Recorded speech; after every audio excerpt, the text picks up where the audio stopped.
Olá, sejam todos bem-vindos a mais um vídeo do canal Geopoliticano na Rede. Aqui quem vos fala é o professor Marcos, professor de Geografia.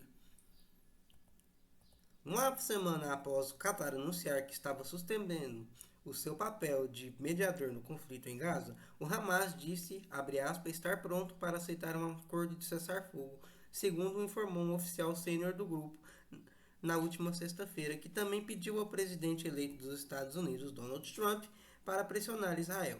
A declaração ocorre em meio aos bombardeios israelenses contra o território palestino, reduzindo a ruínas, após mais de um ano de conflito, e a denúncia de 29 ONGs de que o exército israelense está facilitando o saque de ajuda humanitária.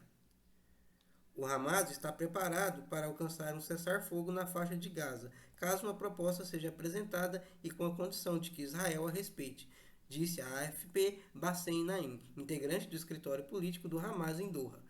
Pedimos à administração dos Estados Unidos e a Trump que pressionem o governo israelense a acabar com a agressão.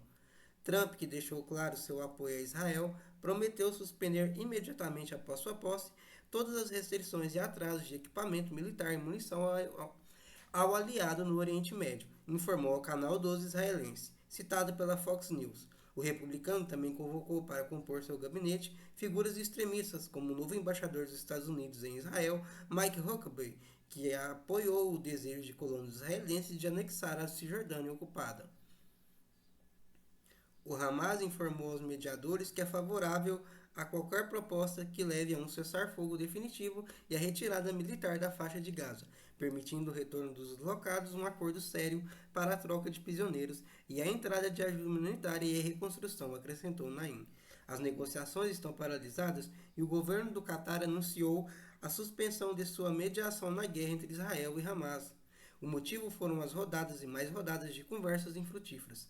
Em comunicado na última sexta, o porta-voz do Ministério das Relações Exteriores Qatari, Majed Al-Ansari, afirmou que o Qatar retornará a esses esforços quando as partes demonstrarem sua posição e seriedade. O governo de Israel anunciou um cessar-fogo no conflito contra o Hezbollah no Líbano. O país está travando uma guerra em duas frentes na região desde 7 de outubro do ano passado, incluindo o conflito contra o Hamas em Gaza.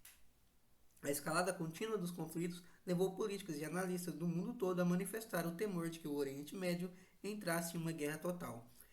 Diversos analistas entrevistados pelo BBC, que cobrem a região, dizem por que razão foi declarado um cessar-fogo no Líbano, mas ainda não em Gaza, e como chegamos até aqui. De acordo com Karine Torbury, correspondente da BBC News Arabic em Beirute, há diferenças marcantes na forma como Israel abordou seus dois principais adversários regionais, o Hamas em Gaza e o Hezbollah no Líbano.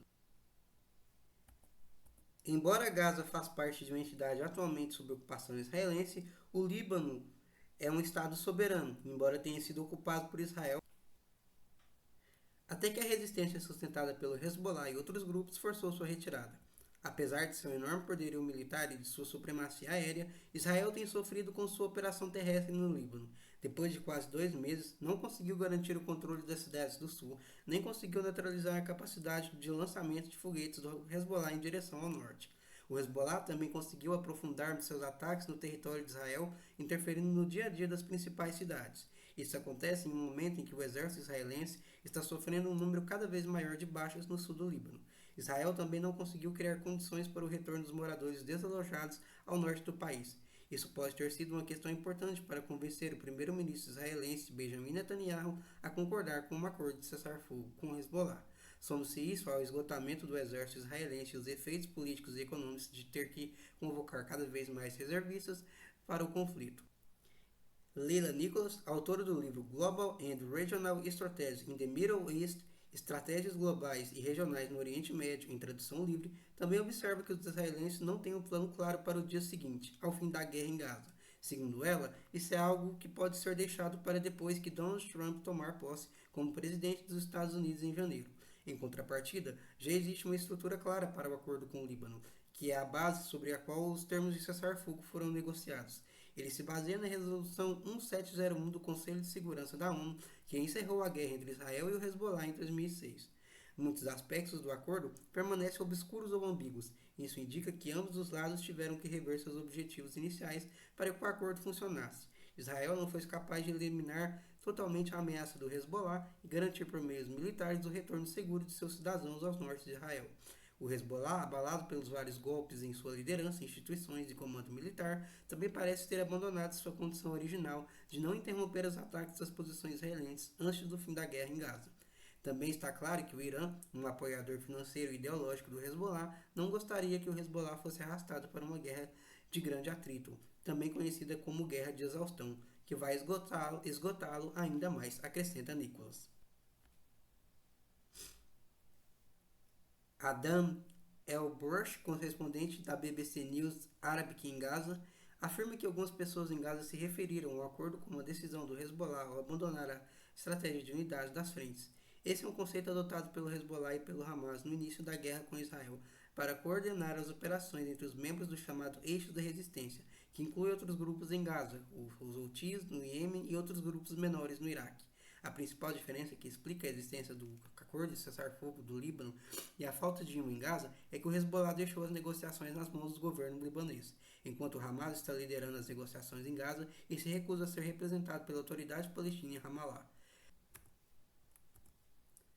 O repórter Muhannad Tunji, repórter da BBC News Arabic em Jerusalém, afirmou que vários fatores levaram Israel e o Líbano a chegarem a um acordo neste momento, especialmente dadas as distintas realidades políticas e militares do Líbano e de Gaza. No Líbano, o Hezbollah, que luta contra Israel, faz parte de uma cena política mais ampla, representando apenas um dos muitos grupos sectários e políticos do país. Alguns analistas dizem que nem todos os cidadãos libaneses compartilham a perspectiva do Hezbollah sobre o conflito com Israel. A situação em Gaza, no entanto, é bem diferente. Lá, a força política e militar que governa é o Hamas, apoiado por algumas outras facções com posições semelhantes anti-Israel. Para os israelenses, a guerra no Líbano também é diferente da guerra em Gaza. A operação militar no Líbano tem como objetivo eliminar qualquer ameaça militar aos moradores do norte de Israel e busca restaurar sua segurança na região.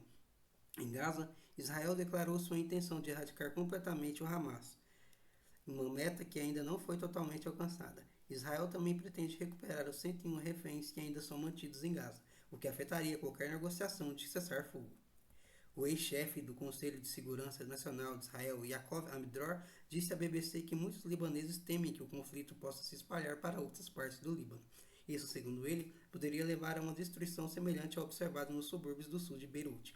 Ele também destacou a decisão estratégica de Israel de separar sua abordagem em relação ao Líbano do conflito em Gaza.